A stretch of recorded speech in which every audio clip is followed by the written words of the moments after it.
Mga armas nga nasagmit ato sa buybust operation sa Provincial Intelligence Branch sa Klupan, Talisay City kagahapon ipasusi human masuta nga pulos kini original. Samtang hepe sa Talisay City Police ug tanon nga mihimakak sa pasangil sa pamilya sa mga suspek nga tinuyo ang pagpusil patay kanila.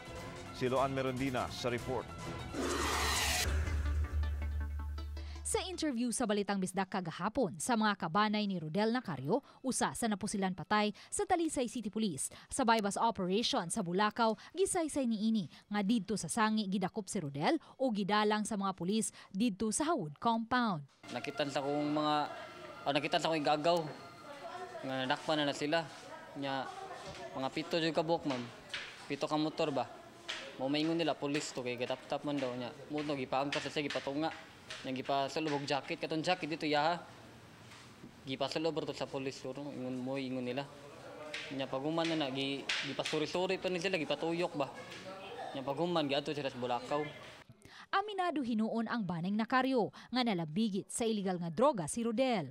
Mato ni Police Superintendent Marlo Conag, hepe sa Talisay City Police, nga kini ang sagad nga depensa sa pamilya sa mga suspitsado. Hugtanon niyang gibarugan nga lehitimo ang ilang buybust operation. To their own version ng story, basta we stick to our report that there was a explanation. Gitataw sa Talisay City Police nga bisan pa man ning naghinangat nga adlaw sa Kapaskuhan.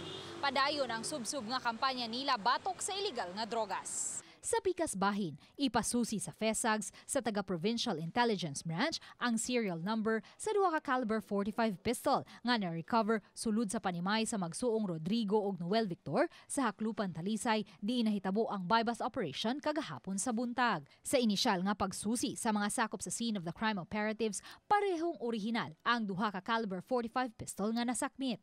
Among kita na wala po, dili pod. Siguro license lang na siya. Atong tanawon og license man gani og kinsayngan nga nakarehistro sa firearm. Gun holder, yes. And both ang duha gyud. Luad Merondina, Balitang Bisdak.